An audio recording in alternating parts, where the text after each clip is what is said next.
नमो ब्रह्मादिभ्यो இங்க case amount ஓட்டிட்டேன் ब्रह्मविद्यासम्प्रदायकर्तृभ्यो वंशऋषिभ्यो महद्भ्यो नमो गुरुभ्यः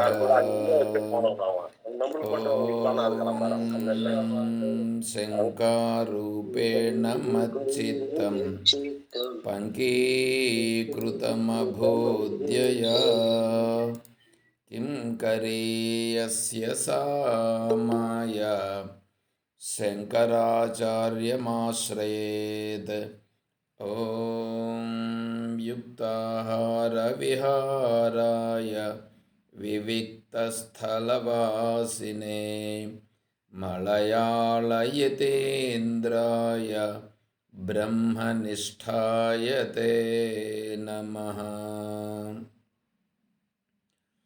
ॐ नारायणं नमस्कृत्य नरं चैव नरोत्तमं देवीं सरस्वतीं व्यासं ततो जयमुदीरयेत्। ॐ सहनाववतु सहनौ भुनक्तु सह वीर्यं करवावहै तेजस्विनावधीतमस्तु मा विद्विषावहै। ॐ शान्तिः शान्तिः शान्तिः। हरिः ॐ तत्सत्। ఓం శ్రీ గురుభ్యో నమః. పరిపూర్ణ పరబ్రహ్మస్వరూపులకు ప్రియాత్తమ బంధువులారా ఓం.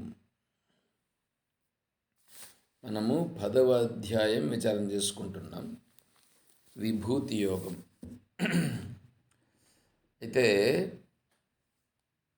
విభూతి యోగంలో దాదాపు 27 శ్లోకాలు పూర్తయినాయి. 28వ శ్లోకంలో మనం ఉండాం. కానీ నాకు ఒక విషయం చెప్పాలని అనిపించింది, అందుకని నేను ఇప్పుడు దాన్ని మొదలు పెడుతున్నా. రెండు అంశాలు చెప్పాలి. క్షీరసాగర మథనం. క్షీరసాగర మథనం అనేటువంటి దాన్ని కొంచెం వివరంగా వివరించాల్సి ఉంది, అది వివరిస్తాను. నెక్స్ట్ ఇప్పుడు చెప్పాలనుకున్నది చెప్తున్నా. ఇప్పుడు మనము ఒక ఏదైనా సరే ఒక ఆఫీస్ ఉందనంటే ఆ ఆఫీస్లో మెయింటైన్ చేసేదానికి ఒక డైరెక్టర్ ఉంటాడు, తర్వాత మేనేజర్లు ఉంటారు, అతని దగ్గర అసిస్టెంట్ మేనేజర్లు ఉంటారు. దానికి సంబంధించి అందులో పనిచేసేటువంటి ఆఫీస్లో పనిచేసేటువంటి స్టాఫ్ ఉంటారు, దాంట్లో క్లర్క్స్ ఉంటారు, అటెండర్స్ ఉంటారు. ఇప్పుడు అది ఆఫీస్ అనేటువంటిది ఎంత పెద్దదయ్యేటప్పటికీ దాని యొక్క మేనేజ్మెంట్ కూడా అంత విస్తృతంగా ఉంటుంది. ఇప్పుడు సపోజ్ ఇప్పుడు ఆర్టీసీ తీసుకున్నామని అనుకోండి, ఆర్టీసీ అనేటువంటిది అదొక కార్పొరేషన్ సంబంధం. ఈ కార్పొరేషన్ సంబంధమైనప్పుడు దాంట్లో ఎంతోమంది ఉద్యోగస్తులు ఉన్నారు. దాంట్లో ఇప్పుడు చూడండి, బస్సులు తీసుకున్నామని అనుకోండి, ఆ బస్సులు అనేటువంటివి తీసుకున్నప్పుడు బస్సులేమో ప్రజల ఉపయోగార్థం ఉన్నాయి. ఓకే, ప్రజలు కస్టమర్లు. ఇప్పుడు బస్సు నేరుగా పోయేటప్పుడు అక్కడ వచ్చేటప్పటికి అందులో బస్సులో డ్రైవర్ ఉంటాడు, కండక్టర్ ఉంటాడు. బస్సులో డ్రైవరు కండక్టర్ ఇద్దరు ఉంటారు. తర్వాత బస్సు సక్రమంగా నడవాల్సి ఉంటుంది. బస్సు సక్రమంగా నడవాలి అంటే బస్సును కరెక్ట్గా మెయింటైన్ చేసేటువంటి అదొక వింగ్, అదొక సపరేట్ వింగ్ ఉంటుంది. అంటే ఇంజనీరింగ్ డిపార్ట్మెంట్ వేరేగా ఉంటుంది. ఆ ఇంజనీరింగ్ డిపార్ట్మెంట్లో మెకానిక్స్ ఉంటారు. తర్వాత ఆ మెకానిక్స్తో పాటుగా దాంట్లో మెకానిక్స్లో మళ్ళీ గ్రేడ్స్ ఉంటాయి. దాని తర్వాత ఆ, బండిని క్లీన్ చేసేదానికి దానికి సపరేట్గా కొంతమంది ఉంటారు. తర్వాత ఈ ఆ డిపార్ట్మెంట్కి సంబంధించి బస్సెస్ని అవన్నీ కరెక్ట్గా పోతున్నాయా వస్తున్నాయా లేదా అని చూసుకునే దానికి ఒక సపరేట్ వింగ్, అక్కడ ఒక సెక్యూరిటీ ఒకటి ఉంటుంది. నెక్స్ట్ దీనిని అక్కడ ఉండేదాన్ని మెయింటైన్ చేసేదానికి దానికి సంబంధించి ఆ వింగ్లో ఉండేటువంటి దానికి అక్కడ ఉండేటువంటి ఒక ఆ, ఎవరు గ్యారేజ్కి సంబంధించి ఒక మేనేజర్ ఉంటాడు. అంటే గ్యారేజ్ అంటే ఈ బస్సుల్ని మెయింటైన్ చేసేదాన్ని చూసుకునేందుకు ఒక మేనేజర్ ఉంటాడు. తర్వాత ఈ పక్క వచ్చేటప్పటికి స్టాఫ్ ఉంటారు. ఈ స్టాఫ్లో ఈ ఎర్నింగ్స్ అనేటువంటిది మెయిన్ వచ్చేటువంటిది కండక్టర్. ఈ కండక్టర్ బాగా డబ్బులు సంపాదిస్తాడని అనుకోండి. అయితే డబ్బులు సంపాదించాలంటే డ్రైవర్ సపోర్టింగ్ ఉండి కండక్టర్ డబ్బులు సంపాదించాలంటే బస్సు బాగుండాలంటే దానికి సంబంధించిన వింగ్ అంతా అక్కడ ఉంది.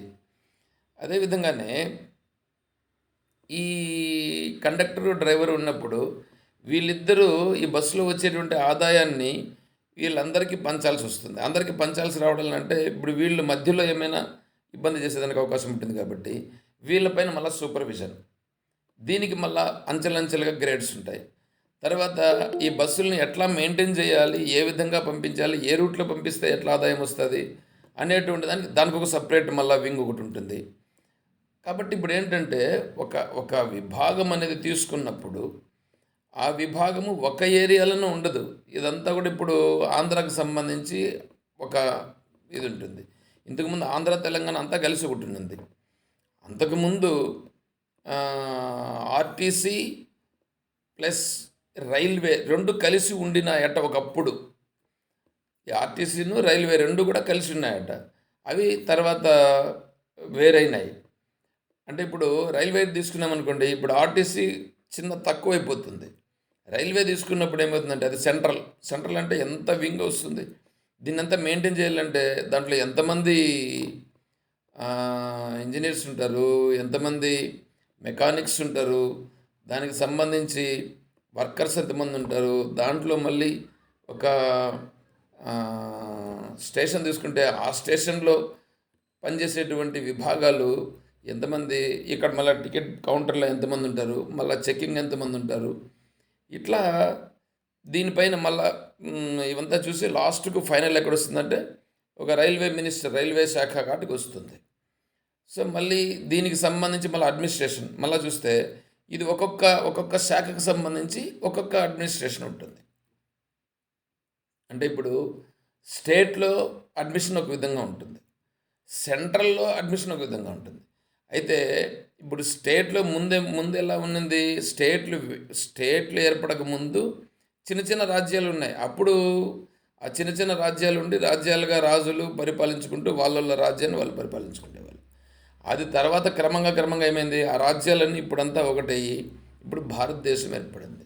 ఇప్పుడు భారతదేశం ఏర్పడిన తర్వాత కూడా ఈ భారతదేశంలో ఈ చిన్న చిన్న రాజ్యాలు ఉన్నాయి చూడండి. ఇప్పుడు మన ఆంధ్ర అని అనుకోండి, ఈ ఆంధ్ర అనేది ఒక రాజ్యంగా ఉండేది.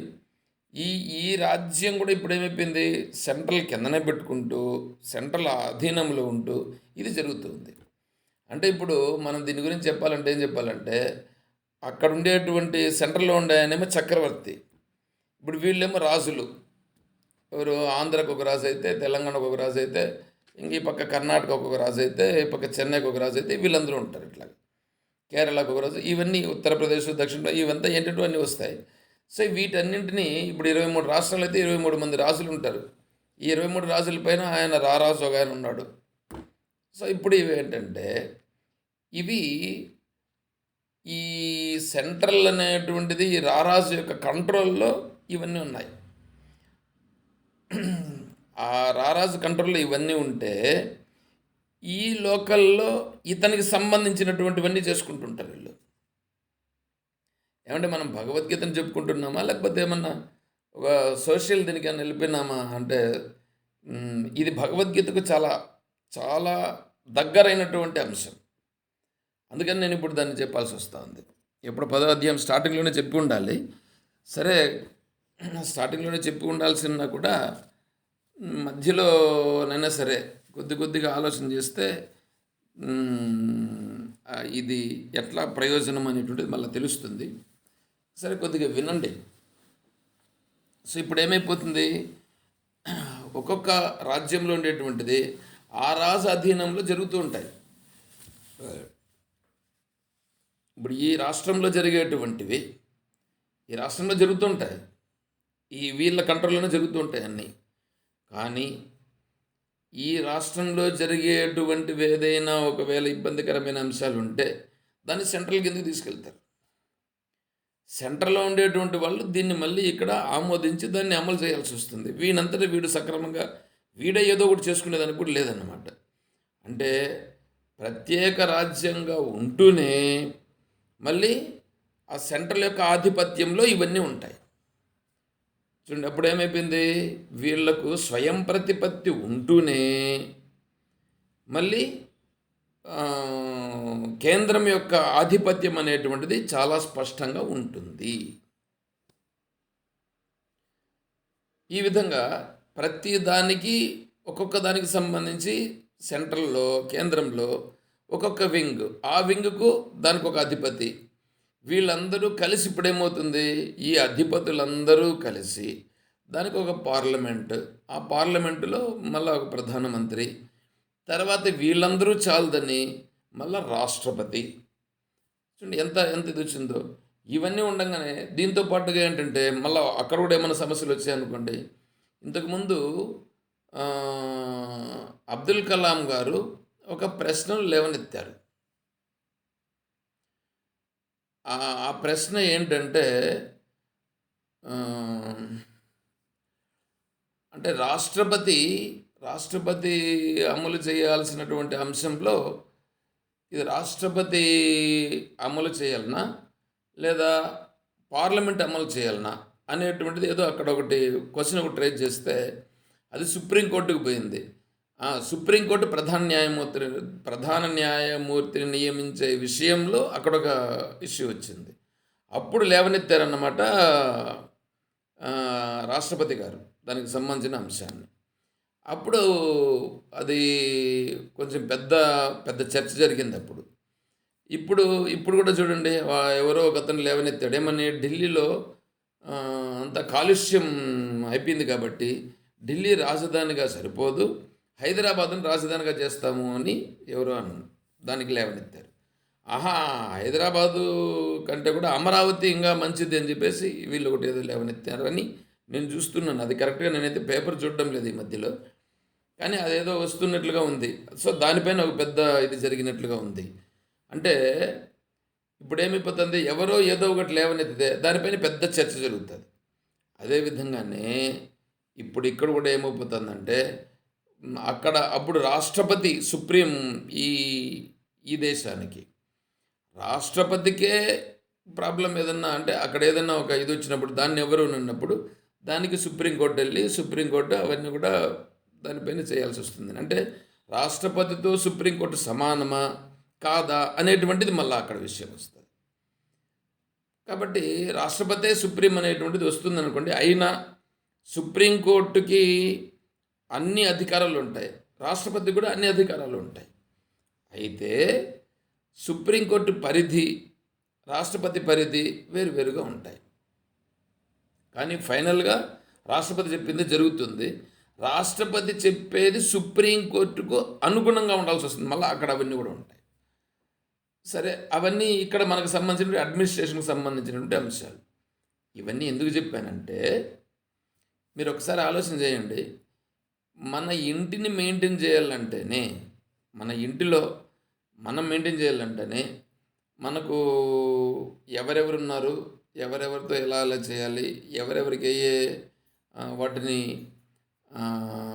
పంపిణీ చేయాల్సి ఉంటుంది, వాళ్లకు ఎందుకు దానిని పంపిణీ చేయాలి. వీళ్ళకు సపోజ్ 3 పిల్లలు ఉంటారు, భార్య బిడ్డ 2 ఉంటారు, వాళ్ళ అమ్మ నాన్న ఉంటారు.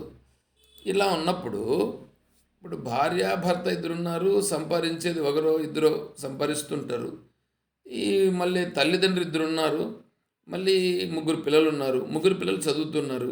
ఆ చదివే దాంట్లో ముగ్గురు మూడు స్టేజెస్లో ఉంటారు. ఒకరేమో ఇంజనీరింగ్ చదువుతున్నారు, ఇంకోరేమో డాక్టర్ కోర్స్కి ప్రిపేర్ అవుతున్నారు, ఇంకోరేమో 10th క్లాస్ చదువుతున్నారు సపోజ్ అని అనుకోండి. అప్పుడు చూడండి వాళ్ళ ముగ్గురికి ఖర్చులు ఉంటాయి. ఇప్పుడు మళ్ళీ తల్లిదండ్రులకు సంబంధించి వాళ్ళకు వాళ్ళ ఏజ్డ్ కాబట్టి వాళ్ళకేదో మందులు వైద్యం వాళ్ళది ఉంటుంది. ప్లస్ వీళ్ళిద్దరూ ఉండాల్సి వస్తుంది. మళ్ళీ వాళ్ళ ఫ్యామిలీ జరగాల్సి వస్తుంది. ఈ ముగ్గురు పిల్లలకు సంబంధించి వాళ్ళ మా, అంటే మైండ్ని అనుసరించి వాళ్ళు ఏం చదువుతున్నారో దానికి ఖర్చు పెట్టాల్సి వస్తుంది. సో అంటే ఇప్పుడు ఈ ప్లానింగ్ ఇవన్నీ ఉంటుంది. ఇవన్నీ సక్రమంగా జరగాల్సి ఉంటుంది. ఇవన్నీ సక్రమంగా జరిగేదానికి ఎట్లా చేద్దామనేటువంటిది వీళ్ళు ఆలోచన చేసుకొని వీళ్ళకున్నటువంటి ఆదాయాన్ని బట్టి వీళ్ళు చేస్తూ ఉంటారు.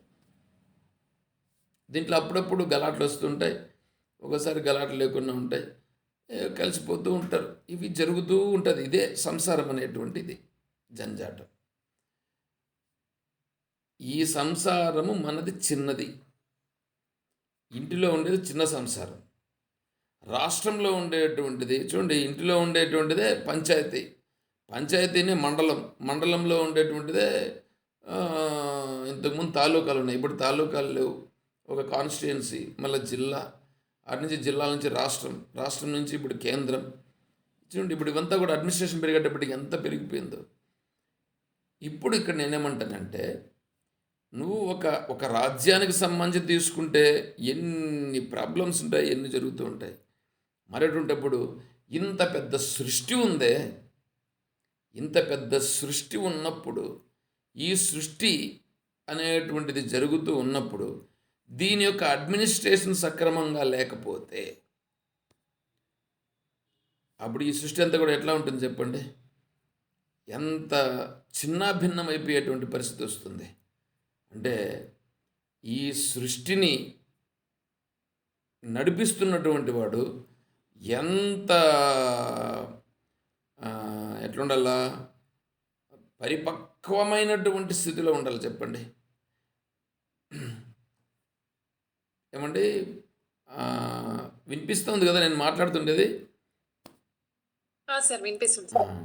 వినిపిస్తాను. ఓకే. అంటే ఇప్పుడు ఈ సృష్టిని ఎంత మెయింటైన్ చేయాలంటే ఎంత ఆలోచన ఉండాలా, ఎంత బుద్ధి పరిపక్వత ఉండాలా, ఎవరెవరికి ఎప్పుడెప్పుడు ఎక్కడెక్కడ ఏమేమి జరుగుతుందో ఎట్లా చూడాల్సి వస్తుందో ఇవన్నింటినీ ఎక్కడ ఇబ్బంది కలగకుండా చూడాలా, ఇవన్నీ చూసుకోవాల్సిన పరిస్థితి ఉంటుందా ఉండదండి? ఇంత చేయాలంటే ఆయన ఎట్లాంటివాడే ఉండాలి, మెయింటెనెన్స్ చేయాలంటే చూడండి. అది ఇప్పుడు ఇక్కడ మనకు భగవద్గీతలో 10వ అధ్యాయంలో అది వస్తుందన్నమాట, అడ్మినిస్ట్రేషన్. ఇక్కడ ఈ 10వ అధ్యాయంలో భగవంతుడు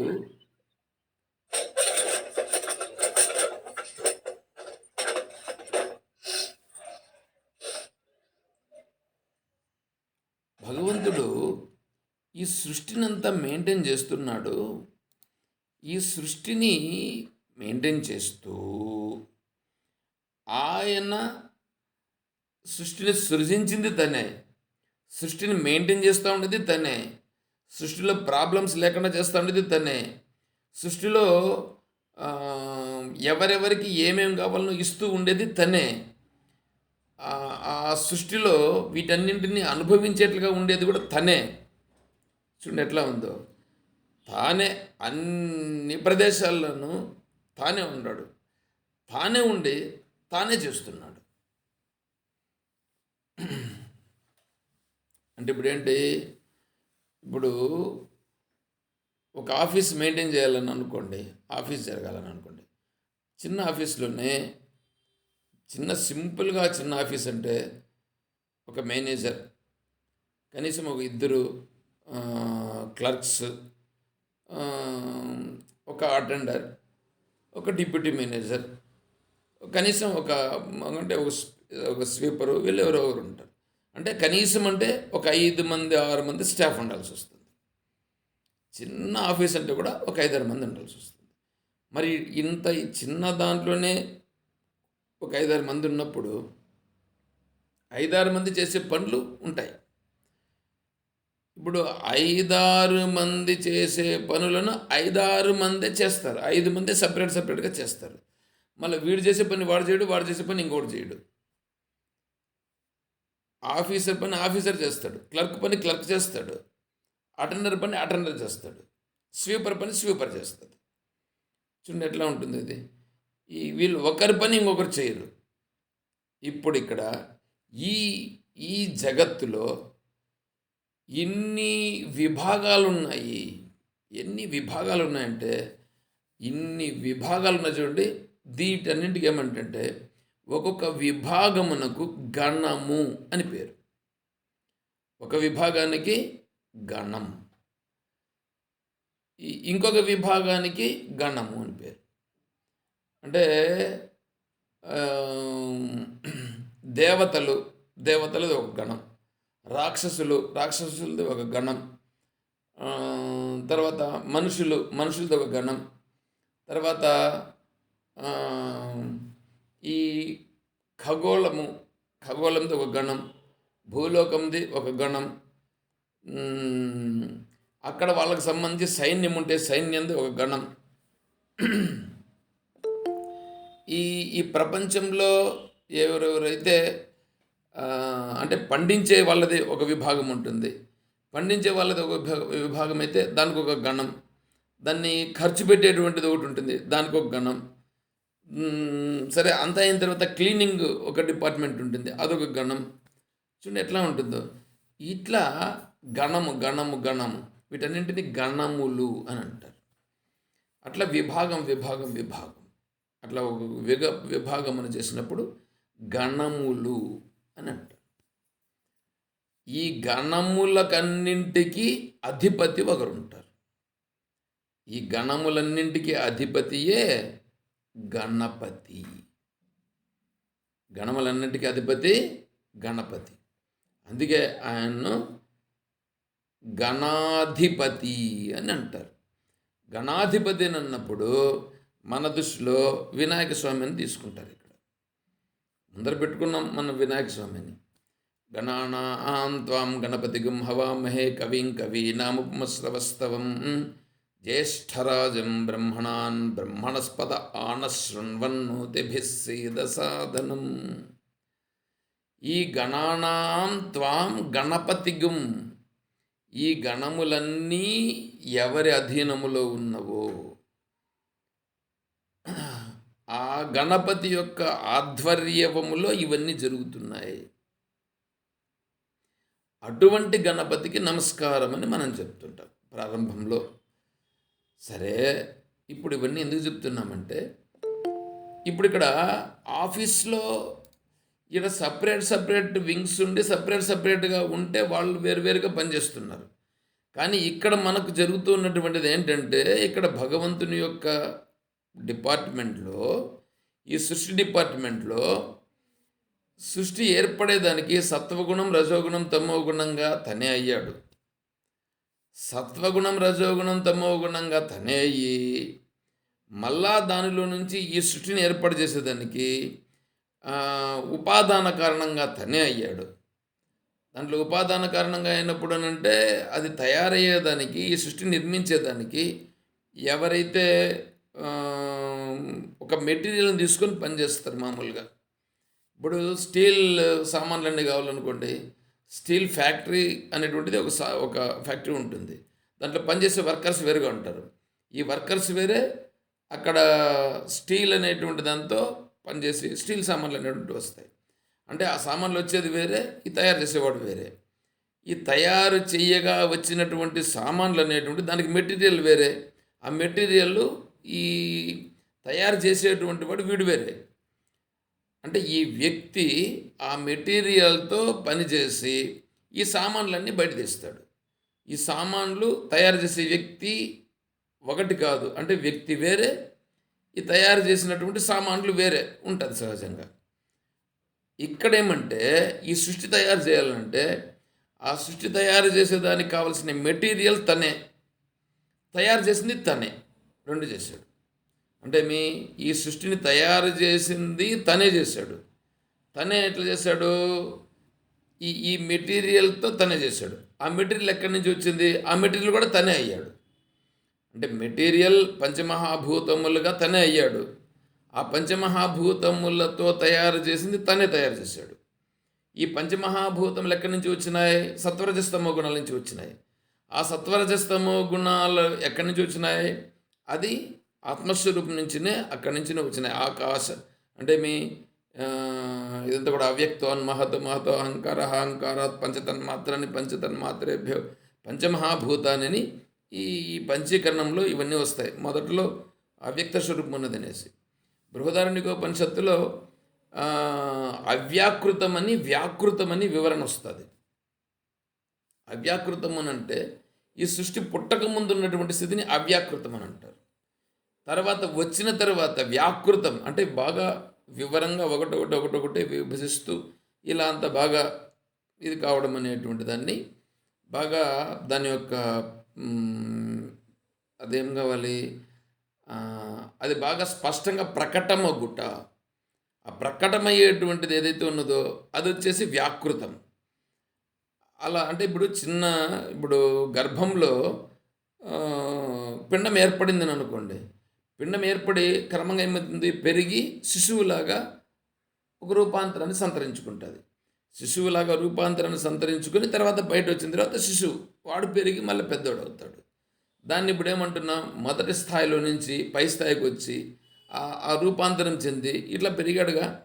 ఇలా పెరగడం అనేటువంటిది కూడా ఇప్పుడు ఇవంతా జరుగుతుంది. అట్లా రూపాంతరం చెందుకొని బాగా పరిపక్వంగా ఇట్లా జరిగేదానికి అట్లా అయ్యేదానికి ఈ పంచమహాభూతముల నుండి ఈ సృష్టి అంతా కూడా ఇట్లా వచ్చింది. ఇలా చేసింది కూడా ఎవరు? ఇది కూడా అతనే. ఈ పంచమహాభూతాల రూపంగా మారింది తనే, వ్యాకృతంగా అయ్యి ఆ వ్యాకృతమై ఆ కాకముందు ఉన్నటువంటిది అవ్యాకృతంగా ఉండేది తనే. ఇప్పుడు చూడండి, ఈ అవ్యాకృతంగా ఉన్నటువంటిది తనే, వ్యాకృతమైంది తనే, ఆ వ్యాకృతంగా అయ్యేట్లుగా చేసింది కూడా తనే. తనే అన్ని విధాలుగా ఉండి అన్ని రూపాలుగా ఉండి ఇవన్నీ చేస్తున్నాడు. ఇన్ని రూపాలుగా ఉండి ఈ సృష్టి నడుస్తూ ఉంటే ఇక్కడ మనకు చూసేదానికి ఎట్లుందంటే ఈ ఈ డిపార్ట్మెంటు ఆ డిపార్ట్మెంటు సంబంధం ఒకదానికి సంబంధం లేనట్లుగానే ఉంటుంది. ఈ వ్యక్తి వేరే ఈ వ్యక్తి వేరే మనకు బాగా కనిపిస్తూ ఉంటుంది. తర్వాత ఘటము వేరే పటము వేరే. అంటే ఘటం అంటే ఏమో కుండ, పటం అంటే ఏమో వస్త్రము. ఈ వస్త్రము ఘటము కాదు, ఘటము వస్త్రము కాదు. అదేవిధంగా మర్రి చెట్టు రాగి చెట్టు కాదు, రాగి చెట్టు వేప చెట్టు కాదు. ఇట్లా ఇవన్నీ ఈ మనిషి ఇంకొక మనిషి కాడు, ఆ మనిషి ఇంకొక మనిషి కాడు. చూడండి ఎట్లా ఎన్ని విభాగాలు వచ్చేస్తున్నాయి. ఇట్లా ఇక్కడ ఈ సృష్టిలో ఒక్కనికి ఇంకొకనికి అసలు సంబంధమే ఉండదు. వేరు వేరు వేరు వేరుగా ఉన్నట్లుగానే ఉంటుంది. ఎంత అన్నా చూసుకోండి మీరు, అన్నీ వేరు వేరే. కానీ యథార్థంగా చూస్తే అన్నీ ఎక్కడి నుంచి వచ్చినాయి? అన్నీ అక్కడి నుంచినే వచ్చినాయి. అన్నీ భగవంతుడి నుంచినే వచ్చినాయి. అన్నీ భగవంతుడే ఇన్ని రూపాలుగా అయ్యాడు.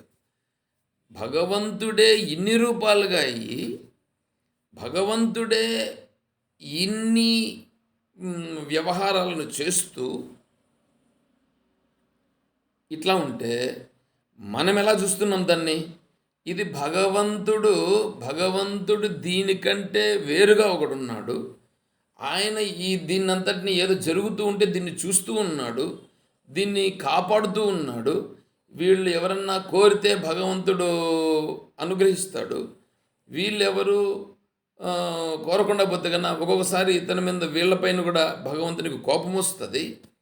ఇట్లా మనము మన భావాలలో కలిగి భగవంతుణ్ణి ప్రార్థిస్తేనే, భగవంతునికి పూజలు, భగవంతునికి నివేదనలు ఏంటేంటో అవి చేస్తేనే భగవంతుడు మనల్ని అనుగ్రహిస్తాడు. లేకుంటే మనము భగవంతుని యొక్క ఆగ్రహానికి పాత్రులమవుతాం అని ఈ విధంగా మనం చూస్తుంటాం. ఇది సహజంగా జరుగుతూ ఉంటుంది. కానీ యథార్థం ఏమిటి? యథార్థం చూడండి మీరు. యథార్థం తీసుకుంటే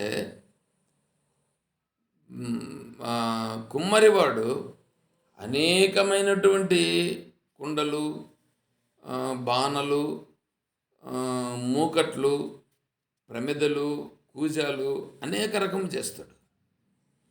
ఇవి ఇన్ని రకాలుగా చేశాడంటే ఎక్కడి నుంచి చేశాడు? ఒకే బంకమట్టి నుంచి చేశాడు. బంకమట్టి ఏమో ఒకటే, ఆ ఒకే బంకమట్టి నుంచి ఇన్ని తయారు చేశాడు. చూసేదానికి వేరువేరుగా ఉన్నాయి ఇవన్నీ, కానీ వీటన్నింటికి మెటీరియల్ ఒకటే, ఒకే బంకమట్టి. ఆ బంకమట్టి నుంచి ఇన్ని తయారు చేశాడు. అదే విధంగానే ఈ సృష్టిలో ఇన్ని రూపాలుగా ఉన్నటువంటిదంతా కూడా భగవంతుడే తయారు చేశాడు. భగవంతుడు తయారు చేసి గమ్మునున్నాడా? అలా ఉండేది తనే. చూడండి, ఇక్కడ ఇన్ని రూపాలుగా ఉండేది భగవంతుడే. ఇన్ని రూపాలుగా భగవంతుడు ఉండి, ఇన్ని రూపాలుగా అనుభవిస్తున్నట్లుగా ఉండి, ఇన్ని రూపాలుగా మనకు కనిపిస్తూ ఇంత ఒక పెద్ద వ్యవస్థను చేసి వీటన్నిటిని నడుస్తూ ఉన్నట్లుగా మనం చూస్తున్నాం. ఇన్ని రూపాలుగా నడుస్తూ ఉంటే మనం చూస్తాం, ఎట్లా చూస్తున్నాం? అది వేరే, ఇది వేరే. ఇప్పుడు ఈ పొద్దు ఈరోజు మంగళవారము కొన్ని పనులు చేయకూడదు. మంగళవారం రోజు డబ్బులు ఇవ్వకూడదు. ఈ మంగళవారం రోజు ఏ మంచి కార్యక్రమాలు చేయడానికి మొదలు పెట్టకూడదు. తర్వాత ఈ మంగళవారంలో ఈ కాలం రాహుకాలం, ఈ కాలము గుళిక కాలం, ఈ మధ్యలో ఏదో ఒకటి వస్తుంది, మధ్యలో ముహూర్తం ఒకటి ఏదో ఒకటి పెట్టుకుంటాడు. ఈ కాలంలో ఈ టైంలో మాత్రం శుభం, అంటే ఆ టైం మాత్రం శుభం, మిగతాదంతా శుభము కాదు. అంటే ఏంటి? ఇవన్నీ మన లెక్కలు, మన భావాలు ఇవన్నీ వచ్చేసినాయి. కానీ అక్కడ యథార్థంగా ఉన్నదేమిటి? మీరు ఆలోచన చేయండి. యథార్థంగా అక్కడ ఉండేదేమిటి? ఈ సర్వము భగవంతుడైనా భగవంతుడు కాకుండా ఏమన్నా ఉందండి? ఏమన్నా ఉందా? భగవంతుడే. సర్వము భగవంతుడే స్వామి. సర్వము భగవంతుడైనప్పుడు మన భావములు ఎట్లుంది? సర్వము భగవంతుడే అనే భావన ఏమన్నా ఏర్పడుతూ ఉందా? లేదు. అలా లేకపోయిన కారణం చేతనే మనము వేరువేరుగా చూస్తూ మన భావంలో ఒకదానిపైన ఎక్కువ, ఒకదానిపైన తక్కువ భావన ఏర్పడుతూ, ఒకటి కావాలని, ఒకటి వద్దని, ఒకదానిపైన రాగం పెట్టుకొని, ఇంకొక దానిపైన ద్వేషం పెట్టుకొని, ఇలా మన జీవితాన్ని గడుపుతూ ఉన్నాం. ఈ జీవితం ఎందుకు గడుస్తూ ఉందో కూడా తెలియకుండా గడుపుతున్నామండి. దీన్నంతటినీ కూడా ఇప్పుడు చక్కదిద్దాల్సినటువంటి పరిస్థితి భగవంతుని మీదనే పడింది. మళ్ళీ ఇది కూడా అంటే ఇట్లాంటి వాళ్ళు, ఇట్లా విచారం చేసేవాళ్ళు ఎవరైనా ఉంటారని భగవంతుడు ఏం చేస్తున్నాడంటే, నాయనా ఇవి ఇన్ని రూపాలుగా ఉన్నటువంటిది నేనే. ఇన్ని రూపాలు చూసేదానికి వేరుగా కనిపిస్తున్నాను. వేరుగా కనిపించినా ఇవంతా నేనే, అలా ఉన్నాను. అక్కడ ఆరూపంగా అలా ఉంటూ అవి అలా కొనసాగిస్తున్నాను. అలా కొనసాగించేదానికి కారణం ఏమిటో కూడా తనే చెప్తున్నాడు. అక్కడ కొన్ని చూడండి, కొన్ని దుఃఖపడుతుంటాయి, కొన్ని ఆనందపడుతుంటాయి. కొంతమంది చాలా బ్రహ్మాండంగా భోగాలను అనుభవిస్తూ ఉంటారు. ఇంకొంతమంది ఏమరా అంటే వాళ్ళు అనుభవించేటువంటి దుఃఖాన్ని గురించి మనం అసలు చెప్తే ఇబ్బందులు పడతాం, ఎన్నో ఇబ్బందులు పడుతుంటారు. ఇప్పుడు ఆ ఇబ్బందులు రూపంగా పడుతూ ఉండేది, అక్కడ ఉండేది కూడా తనే. ఇంకొంతమంది ఇబ్బందులు కల్పిస్తూ ఉండేది తనే. ఇంకొన్ని జాగాల్లో ఆ ఇబ్బందులను క్రియేట్ చేసిన తర్వాత దాంట్లో నుంచి బయటపడేటట్లుగా దారి చూపించేటువంటిది తనే. చూడండి, ఇన్ని రూపాలుగా అన్నీ తనే ఉన్నాడు. అది ఎవడైతే ఈ భగవంతునికి సంబంధించినటువంటి ఈ అడ్మినిస్ట్రేషన్ సంబంధించి దీనిని మొదట తెలుసుకుంటాడో, ఈ సృష్టి రూపంగా ఉన్నటువంటి దాన్ని బాగా అర్థం చేసుకుని, ఈ సృష్టి రూపంగా ఉన్నది భగవంతుడే, భగవంతుడే అన్ని రూపములుగా ఉన్నది, అన్ని రూపములుగా ఉన్నది భగవంతుడే అనేటువంటిది ఎప్పుడైతే మన మనస్సుకు బాగా పట్టుకుంటుందో, అలా పట్టుకున్నప్పుడు ఎక్కడ చూసినా ఏది చూసినా భగవంతుని యొక్క స్వరూపమే ఇక్కడ ఇలా ఉన్నది అని ఎవడైతే గుర్తిస్తున్నాడో, అలా గుర్తించిన వాడు ఏమైపోతాడంటే, ఈ ఈ చక్రం ఉంది చూడండి, ఈ సృష్టి అనే చక్రం, ఈ సృష్టిలో నుంచి వాడు బయటపడిపోతాడు. అంటే ఈ గుణముల చక్రంలో నుండి వీడు బయటపడిపోయి అక్కడ వెనక్కి వెళ్ళిపోతాడు. అంటే ఏంటి, ఈ గుణముల చట్రంలో చిక్కుకొని ఈ సుఖ దుఃఖాలని అనుభవిస్తూ ఉన్నాడు ప్రతి ఒక్కడు. ఈ ఈ భగవంతుని యొక్క స్వరూప స్వభావాలను, ఈ దీన్నంతటిని కూడా భగవంతుని యొక్క స్వరూపమే అనేటువంటి దాన్ని ఎవడైతే బాగా అవగాహన చేసుకున్నాడో వాడేమైపోతాడంటే, దీనిలో నుంచి అంటే ఈ సుఖ దుఃఖాల జంజాటములో నుండి, ఈ సుఖ దుఃఖాల జంజాటమైనటువంటి ఈ ప్రపంచంలో నుండి వీడు బయటపడిపోతాడు. బయటపడేటట్లుగా ఈ ప్రకృతి రూపంగా ఉన్నటువంటి ఈశ్వరుడే చేసేస్తాడు, పంపించేస్తాడు. నువ్వు వెళ్ళిపో, ఇంక ఇక్కడ పనికిరావు నువ్వు అని చెప్పేసి పంపించేస్తాడు. మరి ఇప్పుడు ఒక ప్రశ్న ఇక్కడ వస్తుంది. ఏమంటే, ఇప్పుడు ఈ సృష్టిలో ఇంత ఉంది కదా, మెయింటైన్ చేస్తున్నాడు కదా, ఆయన ఎందుకు మెయింటైన్ చేస్తున్నట్లు? దీనివల్ల ఆయనకి ఏం ప్రయోజనం ఉంది? ఇప్పుడు ఇట్లా చేసేదాని వల్ల ఆయనకి ఏమన్నా టైంపాస్ కోసం చేస్తున్నాడా, లేకపోతే ఇంక వేరే దేనికోసమైనా చేస్తున్నాడా, లేకంటే ఆయనకు ఇది ఒక ఆటలాగా ఏమైనా చేసుకుంటున్నాడా, ఎందుకు చేస్తున్నట్లు ఇది అనేటువంటిది ప్రశ్న ఒకటి వస్తుంది. ఈ ప్రశ్నలకు సమాధానం చెప్పాలంటే ముందు ఈ ఈ అడ్మినిస్ట్రేషను దీన్నంతా కూడా ముందు మన మనస్సుకు అవగాహనకు తెచ్చుకోవాలి. స్పష్టంగా ఈ అవగాహనకు తెచ్చుకొని ఆ తర్వాత భగవంతుడు దీన్ని ఎందుకు ఇలా నడిపిస్తున్నాడనేటువంటిది అక్కడే అర్థమవుతుంది. ఇప్పుడు మనం చెప్పిన క్షేత్రజ్ఞయోరేవం అంతరం జ్ఞానచక్షుష భూత ప్రకృతి మోక్షం చ ఏ విదుః యాంతి తే పరాం, దీనిని ఎంతవరకు అనుభవంలోకి తెచ్చుకోవాలని అన్నాడంటే భగవంతుడు, వేరేటువంటి నడిపిస్తూ ఉండేటువంటి వాటిని అన్నింటినీ నువ్వు అనుభవంలోకి కొద్దిగా చూడొచ్చు, భగవంతుడు ఎలా నడిపిస్తున్నాడు అనేటువంటిది. దాని నుంచి ఏం చేయాలంటే నీ దగ్గరకు వచ్చేసేయాలి. ఈ శరీరం ఎందుకు ఇట్లా వచ్చింది, ఈ శరీరంలో ఉన్నటువంటి ఆ భగవంతుని యొక్క స్వరూపము దీంట్లో ఇక్కడ ఎందుకు ఉండాల్సి వచ్చింది, ఇక్కడ ఇలాగే ఉండి ఇదంతా నడుస్తూ ఉంది కదా, ఇది ఎందుకు నడుస్తూ ఉంది ఇట్లా అనేది ముందు ఇక్కడ అవగాహన అర్థమైపోతుంది. ఇలా ఎవడికైతే ఇక్కడే వీడికి అర్థం చేసుకుంటాడో, అంటే వీడికి ఇది అనుభవం అవుతుందో, వాడికి ఈ సృష్టి అనేటువంటిదంతా కూడా ఎందుకు వచ్చింది, ఎలా వచ్చింది, ఈయనకు దీంతో ఏం ప్రయోజనం అనేటువంటిది దీనిలో ఇక్కడ అర్థం చేసుకుంటే అది అప్పుడు బాగా స్పష్టంగా అర్థమైపోతుంది. ఇది భగవంతుడు డైరెక్ట్గా చెప్పినటువంటి మాట. అట్లా కాకుండా వేరే విధంగా మనం ఏదో వీళ్ళు ఏం చేస్తారంటే భగవంతుని గురించి పట్టుకోవడం, భగవంతుని గురించి తపస్సు చేయడం,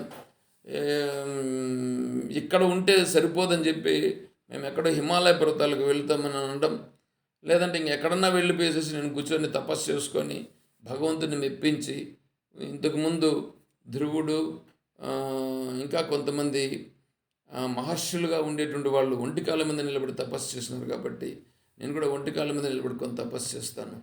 ఇట్లా రకరకాల భావాలతో కొంతమంది వెళ్ళిపోతూ ఉంటారు. ఇదంతా పరిపక్వత లేనటువంటి వాళ్ళు చేసేటువంటి పని. పరిపక్వత లేనటువంటి వాళ్ళు చేసే పని. పరిపక్వతను తెచ్చుకో. ఆ పరిపక్వతను తెచ్చుకొని నువ్వు నా గురించి ముందు తెలుసుకో అని భగవంతుడు ఇక్కడ ఏం చేస్తున్నాడంటే 10వ అధ్యాయంలో తనను గురించి ఎక్కడెక్కడ ఏ విధంగా తనున్నాడో చెప్తున్నాడు. ఒకటి.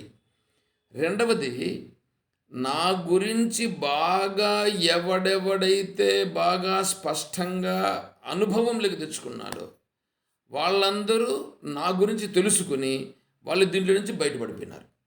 దీంట్లో నుంచి బయటపడిపోయి వాళ్ళు నా స్వరూపమునే చేరినారు అని భగవంతుడు ఇక్కడ మనకు బాగా స్పష్టంగా చెప్పుచున్నాడు. కాబట్టి ఇది మనకు ఎంత అవసరమో చూడండి. మనం మామూలుగా ఏంటంటే ఎక్కడ చూసినా మనకు రాగద్వేషాలు కలుగుతున్నాయి. రాగద్వేషాలు అంటేమి, ఒకదానిపైన కావాలని ఇంకోటి వద్దని. ఈ రాగద్వేషాల వలననే మన జీవితం అంతా నడిచిపోతూ ఉందండి. మన జీవితం నడిచిపోతుంటే దానివల్ల నడిచిపోతుంది. ఒకటి కావాలంటున్నాం, ఒకటి వద్దంటున్నాం. ఇది కావాలని పొందే లోపలనే అది సరిపోక ఇంకొకటి పొందాల్సి వస్తుంది. అది పొందే లోపల ఇంకోటి ఏదో వచ్చి పడుతుంది. ఇట్లా ఒకటి పోతే ఇదే సరిపోతూ ఉంది. ఇట్లా సరిపోయి దీంట్లోనే చిక్కులు కొనిపోయినాం. దీంట్లో నుంచి బయటపడడమే లేదు. దాంట్లో నుంచి బయటపడాలంటే మార్గం ఏదైనా ఉందా అంటే ఒకటి. ముందు దీన్ని ఇది తెలుసుకో అని భగవంతుడు ఏం చేస్తున్నాడంటే భగవంతుడి తన స్వరూపాన్ని తనే చెప్పడం ప్రారంభించాడు. ముఖ్యంగా మామూలుగా ఏం చేస్తారంటే 33 కోట్ల మంది దేవతలు ఉన్నారు అని చెప్తారు. ఈ 33 ముక్కోటి ఏకాదశిని అంటారు కదా, 3 కోట్ల దేవతలు అని అంటారు కదా. 3 కోట్ల దేవతలు అని అంటారు. మళ్ళీ ఏమంటారు 33 కోట్లు అని అంటారు. ఈ 33 కోట్లు అనేటువంటివి ఉన్నాయి. 33 కోట్లు దేవతలు అని అంటే దాన్ని ఏం చేశారంటే ఈ కోట్లు 33 కోట్లు అనేటువంటిది చూడండి. ఆ కోట్లు అనేటువంటిది ఒక ఎక్స్ప్రెషన్, కవి యొక్క ఎక్స్ప్రెషన్. అంతేగాని ఒరిజినల్గా దాని యొక్క స్థితిని చూస్తే 33 విభాగములు ఉంటాయి. ఆ 33 విభాగములుగా భగవంతుడు ఏర్పాటు చేసి ఆ 33 విభాగములను మెయిన్ బ్రాంచెస్గా పెట్టుకొని దాంట్లో నుంచి మిగిలినవన్నీ కూడా నడిచేటట్లుగా చేయడం జరుగుతుంది.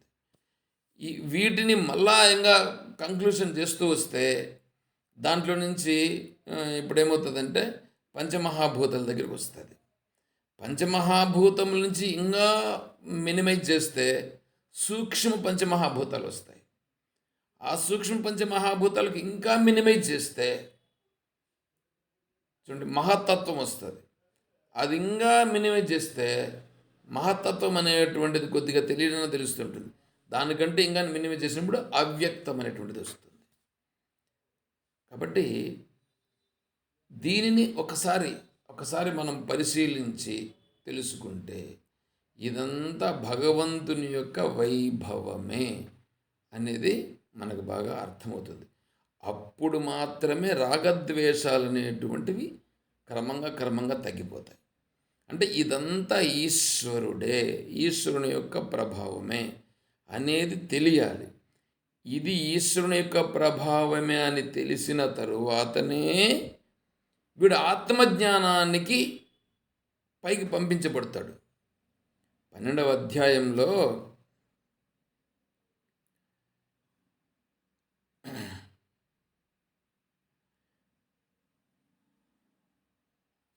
మయ్యేవ మన ఆధత్స్వ మయి బుద్ధిం నివేశయ నివసిష్యసి మయ్యేవ అత ఊర్ధ్వం న సంశయ అని చెప్తాడు 12వ అధ్యాయంలో.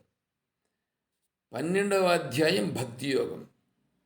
12వ అధ్యాయము కంటే ముందు 11వ అధ్యాయము విశ్వరూప సందర్శన యోగం. 11వ అధ్యాయం కంటే ముందు 10వ అధ్యాయం విభూతి యోగం. దానికంటే ముందు రాజవిద్య రాజగుహ్య యోగం. దానికంటే ముందు అక్షర పరబ్రహ్మ యోగం. దానికంటే ముందు విజ్ఞాన యోగం. ఇప్పుడు ఇక్కడ చూడండి, భగవంతుడు ఏం చేస్తాడంటే 7వ అధ్యాయంతో మొదలు పెడతాడు తన గురించి. నాయనా, నా గురించి నువ్వు బాగా స్పష్టంగా తెలుసుకో, నేను చెప్తాను అని చెప్పి పరాప్రకృతి అపరాప్రకృతిని మొదలుపెట్టి 7వ అధ్యాయంలో చెప్తాడు. 8వ అధ్యాయం దగ్గరికి వచ్చేటప్పటికి అక్షర పరబ్రహ్మ, నాశనము కానటువంటి స్వరూపమే నేను అని చెప్పుకొని వస్తాడు.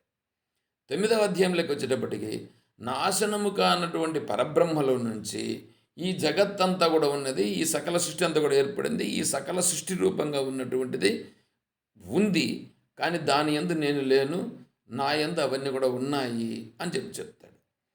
10వ అధ్యాయంలోకి వచ్చేటప్పటికి నువ్వు చూడు, ఇవన్నీ చూడు, ఏవేవైతే చూస్తున్నావో ఇవన్నీ ఎవరంటే నేనే, నాకంటే కించిత్తు కూడా వేరే ఏమీ లేదు, అన్ని రూపాలుగా ఉండేటువంటివి ముఖ్యమైనటువంటివి అన్నీ చూసుకో, ఇవన్నీ నా స్వరూపమే అని దాంట్లో ఇంపార్టెంట్ అయినటువంటి వాటిని కొన్ని చూపిస్తాడు. మళ్ళీ 11వ అధ్యాయంలోకి వచ్చేటప్పటికి అసలు ఇంపార్టెంట్ లేదు, అన్ఇంపార్టెంట్ లేదు, అది అని లేదు, ఇదని లేదు, అసలు కదిలేటివి కదలనివి, కనిపించేటివి కనిపించనివి, నీకు దగ్గరున్నవి దూరంగా ఉన్నవి, నువ్వు నీతో సహా సర్వము కూడా నేనే అని చెప్పి సర్వము భగవంతుని యొక్క స్వరూపమని 11వ అధ్యాయంలో చెప్పిస్తాడు. 12వ అధ్యాయంలో ఓయమ్మ, ఇంతటి గొప్ప స్వరూపము నువ్వు, నిన్నే నేను సేవించాలి అని ఇప్పుడు పరిపూర్ణంగా ఈ స్థితికి తను శరణాగతుడవుతాడు. ఇలా సర్వము నువ్వే అని తెలుసుకున్నటువంటి వాడిని మయ్యేవ మన ఆధత్స్వ మయి బుద్ధిం నివేశయ నివశిష్యసి మయ్యేవ, ఇలా తెలుసుకున్నటువంటి వాడిని ఇంగిప్పుడు ఏం చేస్తాడు, అత ఊర్ధ్వం, ఇక్కడి నుంచి నేను పైకి పంపించేస్తానని అన్నాడు. నా సంశయ, దీంట్లో ఏం సంశయం లేదు అన్నాడు. అంటే ఈ సగుణ బ్రహ్మరూపంగా ఉండేటువంటి ఈ స్థితిని ఎప్పుడైతే చాలా స్పష్టంగా తెలుసుకున్నాడో వాడేమైపోతాడు, ఇంక ఇప్పుడు ఇక్కడి నుంచి ఆత్మజ్ఞానానికి యోగ్యుడిగా అయ్యి నువ్వు ఇంకా బయట వెళ్ళిపోనైనా ఆత్మానాత్మ వివేకం చేసుకో అని చెప్పి 13వ అధ్యాయం నుంచి క్షేత్రజ్ఞ విభాగంలోకి పంపించేస్తాడు. క్షేత్రజ్ఞ విభాగంలోకి పోయిన తర్వాత చివరి శ్లోకం నేను అప్పుడే చెప్పాను. క్షేత్రజ్ఞయోరేవం అంతరం జ్ఞానచక్షుష భూత ప్రకృతి మోక్షంస ఏ విదుహు యాంతి తే పరాం. ఎవడైతే ఈ శరీరం ఎందుకు వచ్చింది, ఈ శరీరంలో ఆత్మస్వరూపంగా ఇక్కడ ఎందుకు ఉంది అనేటువంటిది అక్కడ అనుభవపూర్వకంగా వాడికి బాగా ఈ విచారణ చేసుకుంటూ వస్తే 13వ అధ్యాయం విచారణ చేసుకుంటూ వస్తే చివరికి వచ్చేటప్పటికి ఒక కంక్లూషన్కి వస్తాడు. ఆ కంక్లూషన్కి వచ్చేటువంటి స్థితి అనేది అక్కడ తెలుస్తుంది. అప్పటికి వీడికి ఒక అవగాహన వచ్చేస్తుంది. ఓ, ఇదంతా ఇందుకు జరుగుతూ ఉందా, ఇట్లా జరుగుతూ ఉందా అనేటువంటిది దాన్ని ఏమంటారు, ఒక అవుట్లైన్ కూడా కాదు, చాలా స్పష్టంగా వీడికి అనుభవం అనేది వస్తుంది. అందుకోసం భగవంతుడు ఇక్కడ తన యొక్క విభూతిని, అంటే ఈడ జరుగుతున్నటువంటి వాటిని అన్నింటినీ చూస్తూ ఎవడైతే తన తత్వాన్ని తెలుసుకోవాలని అనుకుంటున్నాడో వాడి కొరకు తనే చెప్తున్నాడు. ఇంకా దీంట్లోనే మునిగిపోయిన చూడండి, వాళ్ళకి ఏమీ భగవంతుడు వాడు వస్తే వాడికి కూడా ఇది సరిపోతుంది చెప్తాడు భగవంతుడు. కానీ ఎవడైతే ఇప్పుడు వచ్చినాడో వాడికి ఇప్పుడు ఇక్కడ చెప్తున్నాడు. అంటే భగవద్గీత అనేది అందరికీ సరిపోయేటువంటిది అయినా ఎవడు ఆశ్రయిస్తాడో వాడికి మాత్రం ఇప్పుడు భగవద్గీత నేరుగా డైరెక్ట్గా బోధిస్తున్నది. అందుకొరకు భగవంతుడు ఇప్పుడు ఏం చేస్తాడు, విభూతి యోగంలో తన యొక్క వైభవాన్ని చూపిస్తున్నాడు. తన వైభవాన్ని చూపిస్తున్నాడు. వైభవం అని అంటే ఇదంతా నాదే, ఇదంతా నేనే అని చూపించుట. అది మనం చెప్పుకుంటున్నాం. దాంట్లో ఇప్పుడు 28వ శ్లోకంలో ఉన్నాం. రేపు దీంట్లో ఇంకేమన్నా కొద్దిగా ఏమన్నా చెప్పాల్సి ఉంటే రేపు చెప్పి మళ్ళీ 28వ శ్లోకంలోకి మనం కంటిన్యూ చేద్దాం.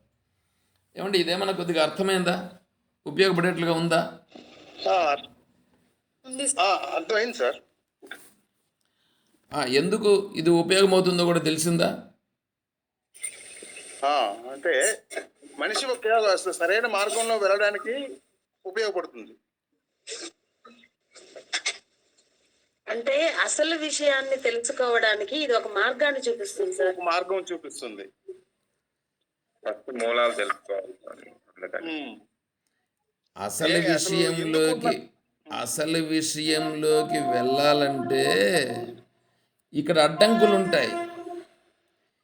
ఈ అడ్డంకులన్నింటికి లోబడకుండా ఉండాలంటే వీడు అసలు విషయంలోకి వెళ్ళేదానికి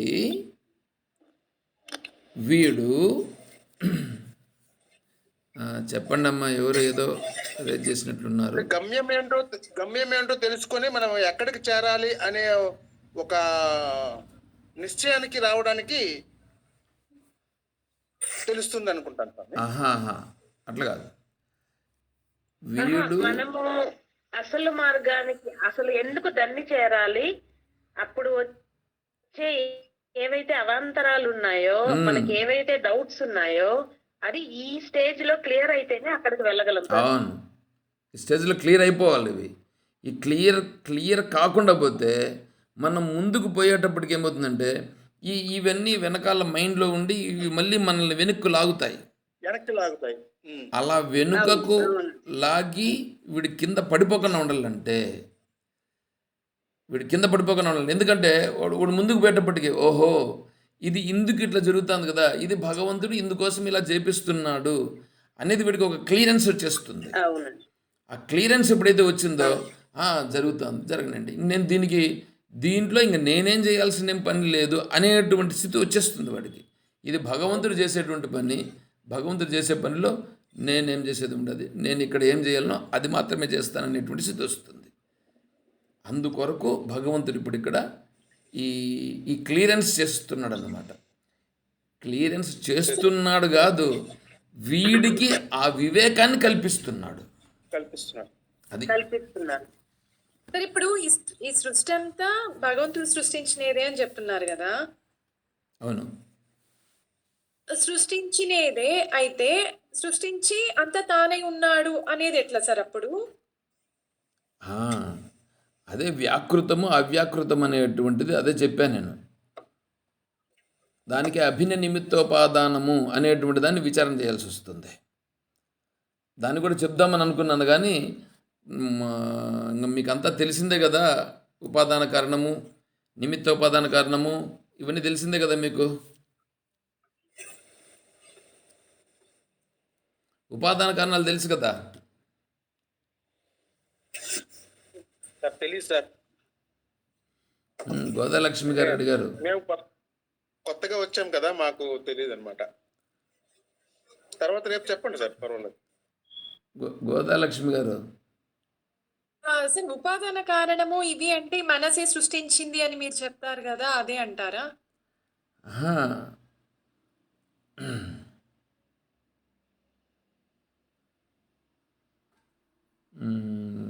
సరే, రేపు మళ్ళీ ఒకసారి చెప్పి, అంటే మీ అందరికీ తెలుసు కదా అనే ఉద్దేశంతో నేను ఇప్పుడు దాన్ని టచ్ చేయలేదు. టచ్ చేయకుండా మనం ఒక అవుట్లైన్గా నేను తీసుకొచ్చేసాను. సర్లేండి, అభిన్న నిమిత్తోపాదాన కారణం గురించి రేపు మనం చెప్పుకొని మనం కొద్దిగా ముందుకెళ్దాం. అభిన్న నిమిత్తోపాదానం గురించి రేపు మీరు కూడా ఒకసారి చూసుకొని రండి. ఇంతకు ముందు కూడా చెప్పి ఉన్నాం, కొంతమంది రాసుకొని కూడా ఉంటారు.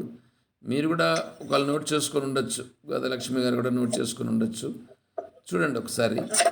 రేపు మీరు కొద్దిగా అందరూ కూడా తెలిసిందని ఎవరైనా కొద్దిగా ఒక 2 నిమిషాలు టైం ఇస్తాం, ఎవరైనా చెప్పగలిగేట్లుగా ఉంటే చెప్పండి, తర్వాత మనం దానిలోకి వెళ్దాం. సరే,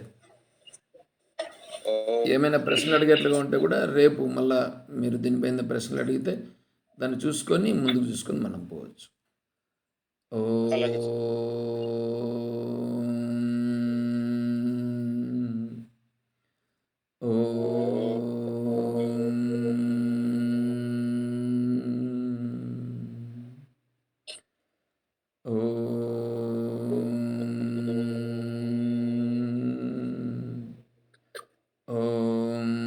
असतो मा सद्गमय।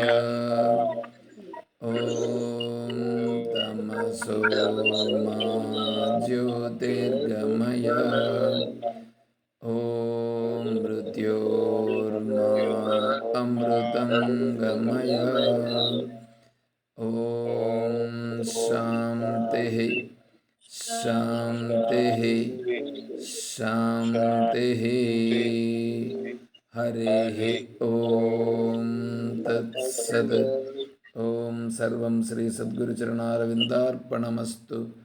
ॐ जय बोलो श्री कृष्ण परमात्मा की जय बोलो गीता माता की